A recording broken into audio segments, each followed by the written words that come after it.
नमस्कार, मैं आशुतोष तिवारी और आप देख रहे हैं न्यूज़ 24 का खास कार्यक्रम का हाल है। आज इस कार्यक्रम में बस्तर दशहरा के बारे में बात करेंगे, जो कि विश्व प्रसिद्ध बस्तर दशहरा है, जो कि सबसे लंबा समय तक ये चलता है।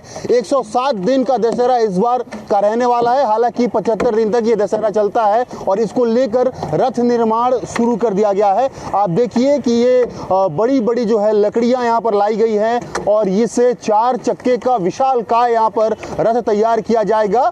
और ये झाड़ उमरगांव और बेड़ा उमरगांव के जो है जो कारीगर हैं वो यहाँ पर पहुंचे हुए हैं। इसमें किसी भी प्रकार का मशीनों का उपयोग नहीं होता है। ये हाथों से इसको तराशा जाता है, इसके पहियों को तराशा जाता है, रथ के अलग अलग एंगल को तराशा जाता है और उसके बाद से ये विशाल काय रथ तैयार होता है, जिसमें माई दंतेश्वरी के छत्र को इसमें सवार करके और शहर में भ्रमण करवाया जाता है। अलग अलग परंपरा है और इन जो 75 दिनों में जो दशहरा चलता है उसका अलग अलग परंपराओं में अलग अलग जनजातियों को बांटा गया है और यही वजह है कि विश्व में काफी ज्यादा प्रसिद्ध है। देश ही नहीं, विदेशों से भी भारी संख्या में, बड़ी संख्या में जो है यहाँ पर लोग इसे करीब से देखने के लिए पहुंचते हैं।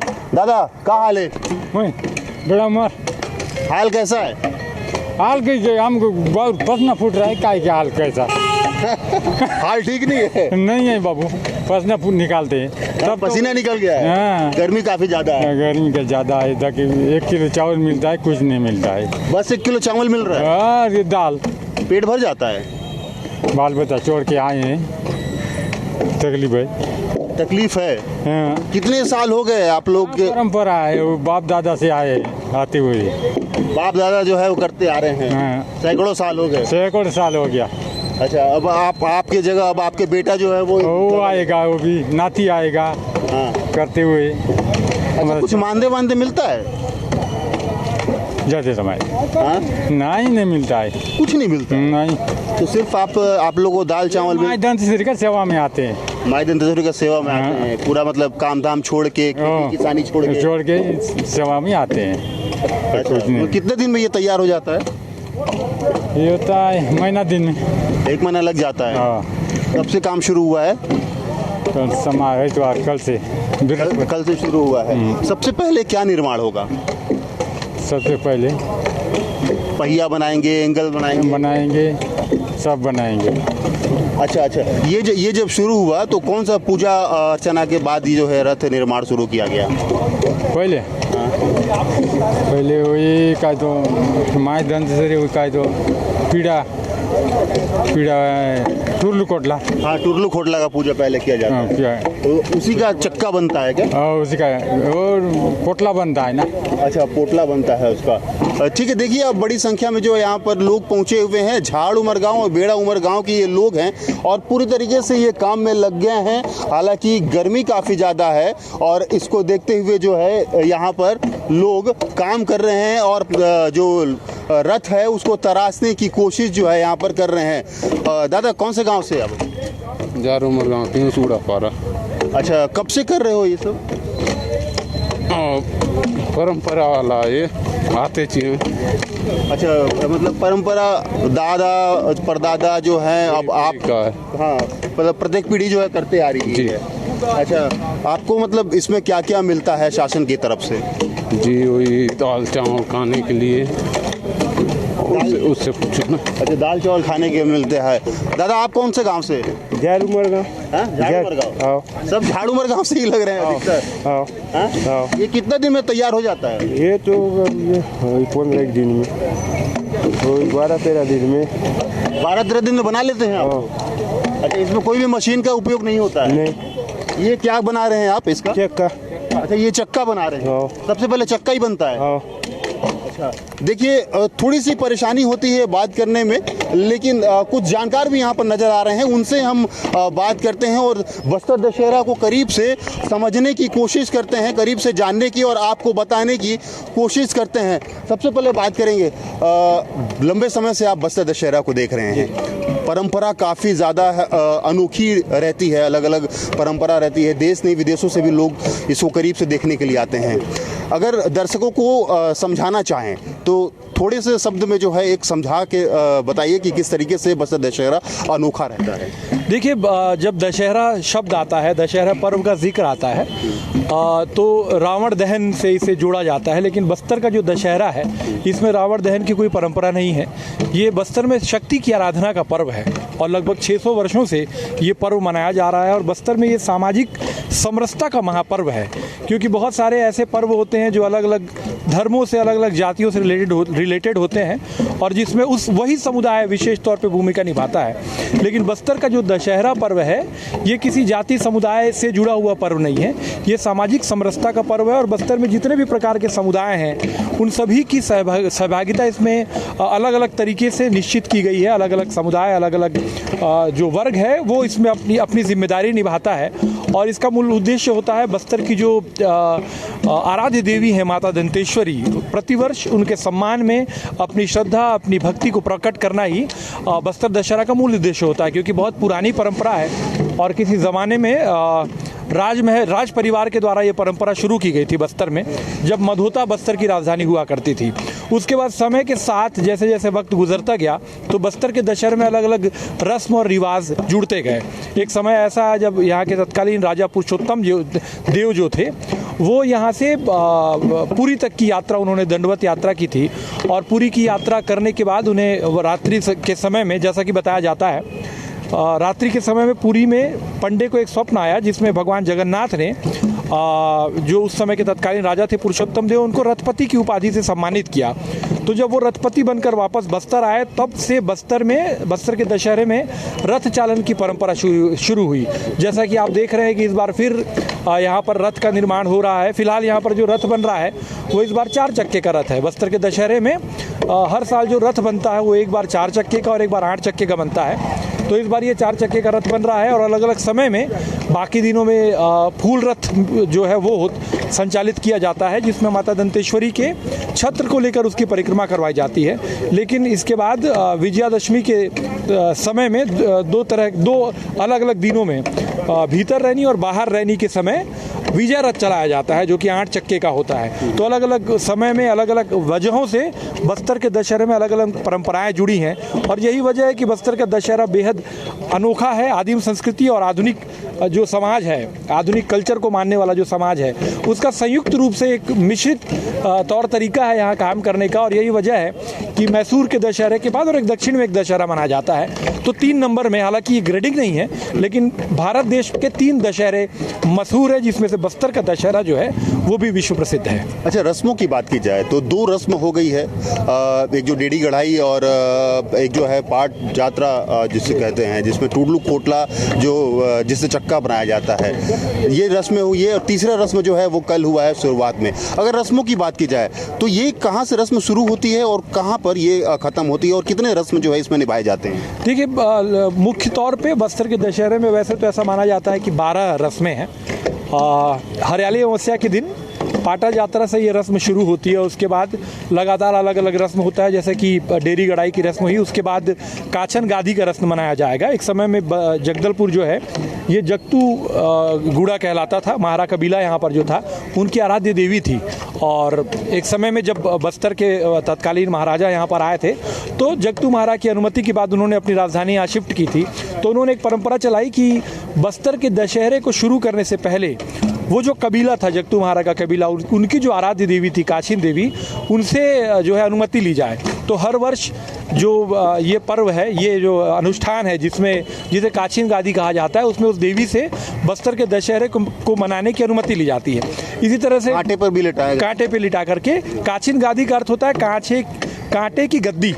तो कांटे की गद्दी पे लेट करके वो जो माता है वो कंटक जयी माता होती है, उनको वीरता और धन धान्य की देवी कहा जाता है। तो वो माता आशीर्वाद देती हैं राज परिवार के जो आज के वंशज हैं उनको।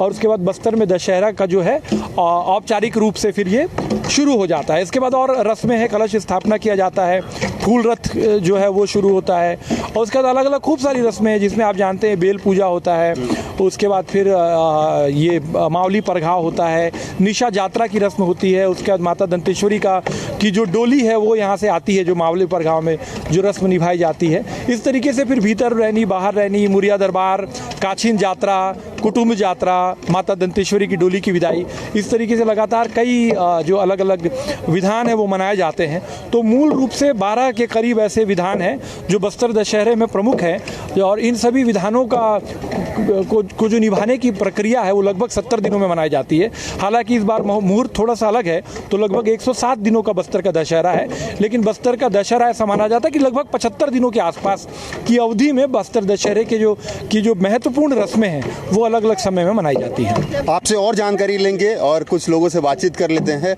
ये बस्तर दशहरा जो है काफ़ी ज़्यादा मशहूर है। रथों की बात की जाए तो रथ किस समय में कौन कौन से रथ चलाए जाते हैं, और ये रथ जो है ये कितने दिनों में निर्माण होता है? क्या इसमें कोई मशीनरी भी लगती है? नहीं, देखिए, इसमें पूरी तरह से जो अपने पारंपरिक औजार हैं, और हम कहें कि टंगिया और बारसी, इसी से रथ का निर्माण होता है, और किसी भी नए यंत्र का उपयोग नहीं किया जाता इसमें। ये मूल बात है बस्तर दशहरा रथ निर्माण का।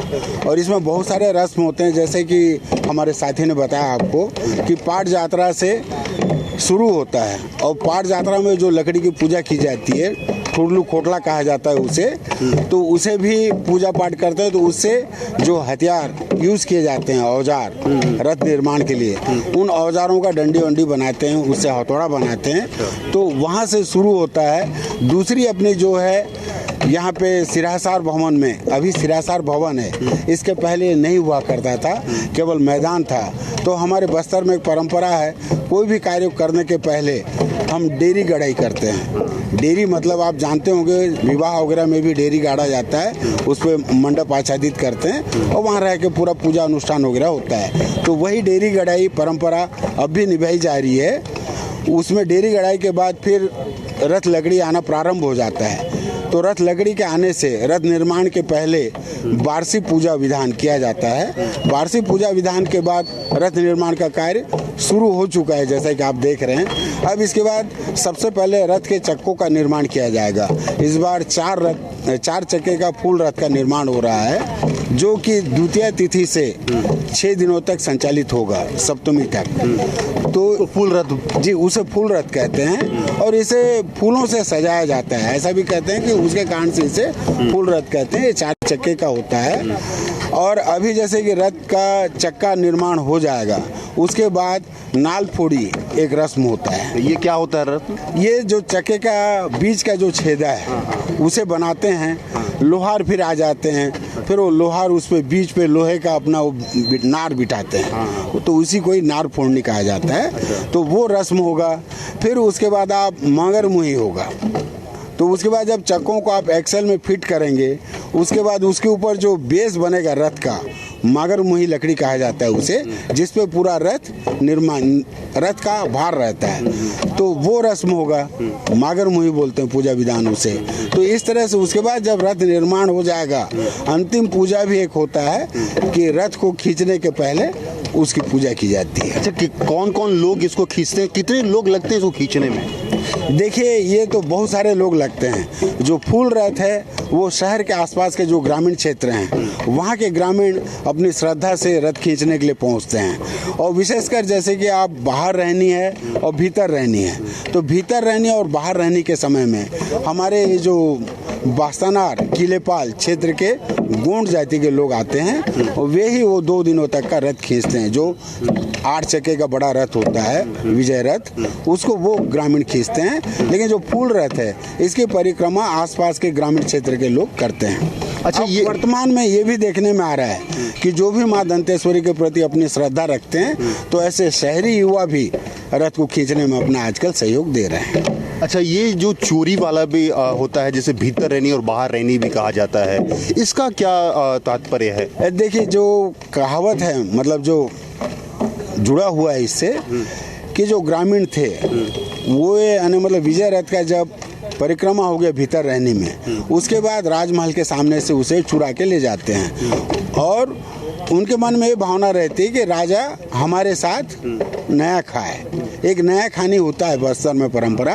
तो जो नया खानी रस्म को फिर वो रथ को चोरी करके ले जाते हैं। जब राजा को पता चलता है कि रथ यहाँ से कुमड़ा कोट है, लगभग 3-4 किलोमीटर दूर होगा। तो वहाँ रथ को छिपाए रहते हैं, तो राजा वहाँ ढूंढते हुए पहुँचते हैं। तो ग्रामीण उनके सामने एक शर्त रखते हैं कि अगर आप हमारे साथ नया खाएंगे तो हम आपके रथ को छोड़ेंगे। तो वो एक नया खानी रस्म अदा होता है वहाँ पे। उसके बाद उस रथ के साथ राजा लौटते हैं राजमहल, तो वह बाहर रहेंगे। देखिए, अलग अलग रस्म है, काफ़ी ज़्यादा यहाँ पर रस्में निभाई जाती हैं और यही वजह है कि ये आकर्षण का केंद्र बनता है और लोग इसे देखने के लिए बड़ी संख्या में पहुँचते हैं। और एक इस बार जो है आचार संहिता भी रहेगा, तो थोड़ी सी जो है इस बार प्रशासन को काफ़ी ज़्यादा कठिनाई होगी। दादा, ये कितना दिन में तैयार हो जाता है? 1 महीना 30 दिन में होता है। 30 दिन लग जाता है। हाँ। 4 चक्के का रथ बना रहे हैं। हाँ, 4 चक्के। अच्छा, ये जो शासन की तरफ से जो भोजन मिलता है आप लोगों को, कितना मिलता है? क्या वो भरपूर रहता है? हाँ, 1 किलो चावल मिलता है। एक अच्छा, एक के पीछे 1 किलो मिलता है। हाँ, तो पुर जाता है वो? वही 4 मन पुरता है या 4 आदमी का नहीं पुरता है। नहीं पुरता है। हाँ, खाने वाले को। इसके लिए मांग नहीं है? तहसीलदार को नहीं बोले कि यार बढ़ाओ? देंगे, करेंगे बोलते हैं, नहीं करता है। काम लिमटने से वो बगाता है, रथ लिमटने से। कितने साल से ऐसा हो रहा है? वही बाप दादा से करते आ रहे हैं ना, उस दिन से। बहुत दिन हो गया, परंपरा है हमारा। अच्छा, ये मानदे कुछ मिलता है आप लोगों को? जाते समय वही लाई चना हम बुला देते हैं। मानदे के हिसाब से लाई चना मिल जाता हाँ, विदाई। है? अच्छा, विदाई में लाई चना हाँ, थोड़ा बहुत पैसा दे देते हैं। जाओ। कितना मिलता है? वही मुखिया मन जानता है बाबू, कितना कितना मिलता है। थोड़ा बहुत मिलता होगा। हाँ, थोड़ा बहुत मिलता है। 30 दिन मेहनत करने के बदले क्या लगता है कुछ होना चाहिए? उसी तो हम बोल रहे हैं, कुछ भी करेंगे बोलते हैं, देंगे बोलते हैं। माई का श्रद्धा है, वो अलग है, परंपरा चलते आ रहा है। लेकिन कुछ मेहनत आना, क्योंकि सरकार देखती है इसको, करोड़ों रुपए आते हैं, हमारा निकलता है, लेकिन हमको नहीं पहुंचता है। वो आपको नहीं पहुंचता है वो पैसा। मतलब महंगाई भी बढ़ रही है, 15% भी बढ़ रहा है, लेकिन आप लोगों को मानदेय नहीं मिल रहा। हाँ, नहीं मिल रहा है। देखिए, ये स्थिति है, ये मानदेय नहीं मिलता है। जो चावल मिलता है, जो भोजन मिलता है, वो भी जो है वो कम रहता है। जो हालांकि बातचीत के दौरान जिस तरीके से निकल के बातें सामने आ रही है, पेट भी नहीं भरता है। ऐसी स्थिति जो है यहाँ पर हो जाती है। दादा, आप कौन से गांव से हैं? बेला उमर गाँव रहे। अच्छा, कितने साल में समय हो गए आपको इस दशहरा में शामिल होते? खूब साल होगा, लगभग 40 साल हो गए होंगे। हो गए। अच्छा, मतलब इससे पहले आपके दादा परदादा भी कर रहे थे? अच्छा, यहाँ पर जो आप लोगों को खाना पीना जो भी व्यवस्थाएं मिलती है वो ठीक हैं? ठीक है। हाँ, ठीक है, भरपूर हो जाता है? भरपूर हो जाता है। हाँ, पक्का? अभी तो बोल रहे थे कि नहीं होता है। ओ, लोग थोड़ी जानते हैं, होता है ये। अच्छा, आप क्या हैं इसमें, समिति में क्या हैं? समिति में? हाँ, मैं मुखिया। अच्छा, मुखिया है। जो रथ निर्माण होता है उन लोगों मुखिया हैं। अच्छा, मानदेय भी कुछ मिलता है क्या? क्या मानदेय कुछ जब बन जा? हाँ, मानदेय पैसा नहीं मिलता है। पैसा नहीं मिलता है, परंपरा है। लेकिन कुछ लोग तो बोलते हैं कि हम लोग 30 दिन काम करते हैं तो कुछ होना चाहिए। भले श्रद्धा है माई दंतेश्वरी के प्रति तो कर रहे हैं, लेकिन कुछ तो होना चाहिए। कई साल हो गया, होता है, बोलता है, नहीं होता है। हाँ, बोलते हैं, शासन की तरफ से बोलते हैं, देते नहीं देते हैं। आप लोग कभी मांग किए हैं? मांग तो की करते चाहिए आसान। हाँ, कई बार किए हैं, लेकिन नहीं मिल रहा है। हाँ, चाहते हैं कि मिले आप लोगों को? मिलने के लिए जाते समय थोड़ा कम देता है ना, पैसा कम मिलता है। हाँ। अच्छा, तो कैसे चलता है ये? लकड़ियों को भी बेचा जाता है क्या, जो छिलके होते हैं? वही तो है हमारा जो रोजी रोटी। अच्छा, यही रोजी रोटी है, जो छिलका निकल रहा है उसको बेच? हाँ, वैसे। अच्छा, देखिए मतलब कि कितना बड़ा विडंबना है। करोड़ों रुपए आते हैं और इस बार का जो बजट है वो 1 करोड़ के ऊपर का बजट इस बार है। हर प्रति वर्ष जो है 15% जो बढ़ता है। और ये जो आप छिलके देख रहे हैं, इसी छिलके को ये जितने भी झाड़ उमर गांव और बेड़ा उमर गांव के जो आए हैं लोग रथ निर्माण करने के लिए, इसको बेचते हैं और जो पैसे आते हैं वो इनकी रोजी के रूप में मिलता है। हालांकि इनकी मांग भी यही है कि कुछ जो है मानदेय इन्हें मिलना चाहिए, क्योंकि घर परिवार और खेती किसानी को छोड़ के जो है वो यहाँ पर पहुँचते हैं और 30 दिनों तक का अपना पूरा समय देते हैं, यहीं पर रह के समय देते हैं। तो कुछ मानदेय जो है इन्हें मिलना चाहिए। एक जो है रस्म होती है जोगी बिठाई। ये जोगी बिठाई रस्म क्या है? देखिए, जैसा कि सुनाई में आता है, एक समय था किसी ज़माने में एक हलवा युवक आकर के बस्तर दशहरे के दौरान बस्तर दशहरे का जो एक क्षेत्र होता है जहाँ पर ये पूरे विधान संचालित होते हैं, उस क्षेत्र में आकर के बैठ गया और वो साधना में लीन हो गया। ये बात धीरे धीरे राज परिवार तक पहुंची, राजा तक पहुंची। तो राजा ने कहा कि पता करो कि आखिर कौन युवक है और क्यों आकर के वहाँ साधना में बैठा हुआ है। तो लोगों ने जानकारी एकत्रित की तो पता लगा कि शायद आमाबाल नाम है गांव का, आमाबाल गांव का एक हलवा युवक आकर के बैठा है और वो इस कामना से बैठा है, उसने अन्न और जल त्याग दिया है और वो इस कामना से बैठा हुआ है कि बस्तर दशहरे के जितने विधि विधान हैं वो निर्विघ्न संपन्न हो जाएं।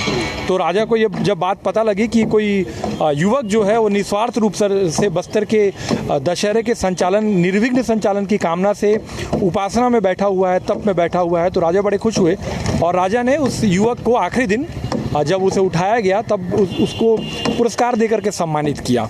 और इस तरीके से बस्तर के दशहरे में जोगी बिठाई की परंपरा जो है वो चल पड़ी। उसके बाद समय गुजरता रहा और निश्चित गांव से निश्चित समुदाय का एक युवक जो है वो चयनित होने लगा और उस युवक को चयनित करके बस्तर जगदलपुर में, जहाँ पर ये पूरा बस्तर दशहरा पर्व संचालित होता है, उसमें जो सिरहासार भवन है उसके अंदर उसके लिए व्यवस्था की जाने लगी। सिरहासार भवन के अंदर एक छोटा सा गड्ढेनुमा एक क्षेत्र बनाया गया, एक संरचना बनाई गई है। उसी गड्ढे में एक हलवा युवक जो है वो हर साल दशहरे के दौरान बस्तर दशहरे के निर्विघ्न संचालन की कामना के साथ उपासना में बैठता है और वो इस दौरान उपास करता है, वो अन्न ग्रहण नहीं करता है और आखिरी दिन शायद नवमी के दिन उसे सम्मानित करके उठाया जाता है और उसे पुरस्कृत भी किया जाता है। तो ये जो प्रक्रिया है, ये जो पूरा प्रोसेस है, इसे जोगी बिठाई और जोगी उठाई कहा जाता है। और इसी तरीके से बस्तर के दशहरे में जोगी बिठाई की जो परंपरा है वो लगातार उसमें आ गई, उसका हिस्सा बन गई। अच्छा, ये आप कैसे समझते हैं कि प्रतिवर्ष जो है 15% बस्तर दशहरे में जो बजट खर्च होते हैं वो बढ़ते हैं, बावजूद जो है जो कारीगर हैं, जो मांझी चालकी हैं, वो लंबे समय से मांग करते रहते हैं कि उन्हें जो है मानदेय एक अच्छा रकम जो है देना चाहिए, इनको सिर्फ खाना पीना मिलता है, कुछ मानदेय नहीं मिलता है। तो क्या लगता है, आप कैसे समझते हैं, क्या ये मिलना चाहिए? क्योंकि बजट तो काफ़ी ज़्यादा है, अभी 1 करोड़ से ऊपर है। देखिए, बस्तर का दशहरा जो है वो राजशाही के ज़माने में प्रारंभ हुआ था और उस समय तो रसूम की व्यवस्था थी कि जो ग्रामीण दूर दूर गांवों से आते थे वो बस्तर दशहरे में, क्योंकि अन्न की आवश्यकता पड़ती है और कई तरह की आवश्यकताएं पड़ती हैं, तो अपने गांवों से धान, मुर्गे, बकरे ये सब लाया करते थे और यहाँ पर जो उस समय की जो समिति होती थी उसको अपनी तरफ से दिया करते थे। तो ठीक उसी तरह अपनी भक्ति के चलते जो ग्रामीण होते हैं, बेड़ा उमर गांव और झाड़ उमर गांव के जो ग्रामीण हैं, ये बस्तर दशहरे में माता दंतेश्वरी के प्रति अपने श्रद्धा भक्ति को लेकर के उनके रथ के निर्माण के लिए आते हैं।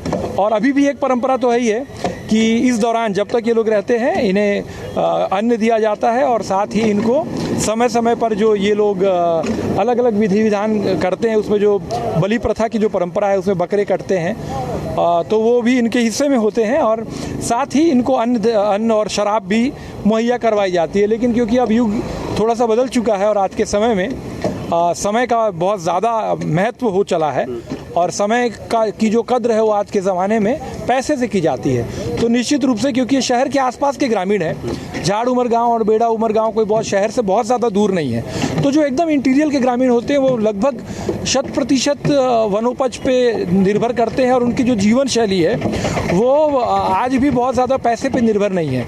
लेकिन क्योंकि ये ग्रामीण जो है लगभग 15 दिनों का समय यहाँ पर आकर के दे रहे हैं, तो और एक समिति बन चुकी है और जो राजनीतिक दल होते हैं वो बस्तर दशहरे का राजनीतिक लाभ भी उठाते हैं, चाहे सत्ता में हो, चाहे विपक्ष में हो, चाहे प्रतिपक्ष में हो, चाहे किसी भी पक्ष में हो। लेकिन अगर पॉलिटिकल कोई ग्रुप है, राजनीतिक अगर कोई दल है, तो वो बस्तर दशहरे को भी में जो लोग आते हैं कहीं ना कहीं एक वोट बैंक की तरह वो देखता है। तो यदि इस तरीके से देखा जाता है और ग्रामीण अपनी श्रद्धा भक्ति के चलते आ ही रहे हैं, तो उनकी छोटी सी मांग पूरी की जानी चाहिए। और समय के साथ साथ जिस तरीके से किसी भी देश में महंगाई बढ़ती है, तो समय के साथ साथ इन्हें मानदेय तो दिया ही जाना चाहिए, समय के साथ साथ उस मानदेय में बढ़ोतरी की जानी चाहिए। लेकिन इस पे बात एक चीज़ मैं ज़रूर ऐड करना चाहूँगा कि वो मानदेय एक अलग चीज़ है, लेकिन ये जो ग्रामीण आकर के रथ का निर्माण कर रहे हैं, इसमें यह है कि जिन लोगों का चयन रथ निर्माण समिति में होता है, ग्रामीण ही चयन करते हैं, वो परिवार अपने आप को बहुत भाग्यवान मानता है कि माता दंतेश्वरी जिस रथ में विराजमान होंगी उस रथ का निर्माण हम कर रहे हैं, तो उसे पैसे से तौलना ठीक नहीं है। उस मामले को अलग रखा जाए और इस मामले को अलग रखा जाए कि ये जो ग्रामीण है ये वाकई श्रद्धा और भक्ति के साथ यहाँ पर माता दंतेश्वरी के लिए रथ का निर्माण करते हैं। इस बार मुरिया दरबार नहीं होगा, जो चुनाव करीब है तो आचार संहिता भी लग जाएगा, तो क्या लगता है इस वक्त वैसे समय में कौन बैठेगा मुरिया दरबार में, कौन संबोधित करेगा? देखिए, मुरिया दरबार की जो परंपरा थी उसमें यह था कि एक तरीके से राजशाही के ज़माने में लोकतांत्रिक परंपरा थी ये, कि सीधे राजा के सामने बैठ करके माझी, मुखिया, चालकी, मेंबर, मेंबरीन, पटेल, ये सब डायरेक्ट अपने गांव की, अपने पूरे क्षेत्र की समस्याओं को राजा से डायरेक्ट बताते थे और राजा सीधे उनसे मुखातिब होता था। तो एक लोकतांत्रिक परंपरा थी उस समय के साथ सारी चीज़ों का स्वरूप बदला, तो अब ये देखने में आता है कि शासन प्रशासन के लोग भी इस पे बैठते हैं। तो हालांकि ऐसा तो संभव नहीं है कि मुरिया दरबार का आयोजन ना हो। मुरिया दरबार, क्योंकि बस्तर दशहरे की अहम परंपरा है, तो मुरिया दरबार का आयोजन जरूर होगा, लेकिन इसमें अगर यदि आचार संहिता लगा रह गया उस दौरान, तो उस दौरान जो पॉलिटिकल जो लोग हैं, सत्ता से संबंधित जो राजनीतिक नेता हैं, वो शामिल नहीं होंगे और उस समय वायदों को एक्सेप्ट तो किया जाएगा, जो बातें हैं उनको एक्सेप्ट किया जाएगा, जो मांग है, लेकिन उस समय किसी बात की घोषणा नहीं की जाएगी। तो काफ़ी संभव है कि उस समय कलेक्टर यहाँ पर बैठे और परंपरागत रूप से अगर आप देखें तो राज परिवार के वंश से जो तत्कालीन अभी समय के जो राजवंश के सदस्य हैं, कमलचंद भंजदेव, वो बैठे। तो इस तरीके से इस परंपरा का निर्वहन तो होना ही है। देखिए, बिल्कुल किस तरीके से और कितना अनोखा बस्तर दशहरा रहता है, आपने पूरी तरीके से देखा। रथ से लेकर 12 जो रस्म होते हैं उस रस्म के बारे में हमने दिखाया और आपको जानकारी दी। और एक बस्तर दशहरा जो 107 दिन तक चलने वाला है, इसमें जो अलग अलग रस्में होंगी वो सभी रस्में न्यूज़ 24 आप तक पहुंचाएगा और एक एक रस्म को बताएगा कि क्यों बस्तर दशहरा अनोखा है, क्यों बस्तर दशहरा विश्व में प्रसिद्ध है और क्या क्या रस्में यहाँ पर निभाई जाती हैं। कैमरा पर्सन राजा के साथ आशुतोष तिवारी, न्यूज़ 24, मध्य प्रदेश, छत्तीसगढ़, जगदलपुर।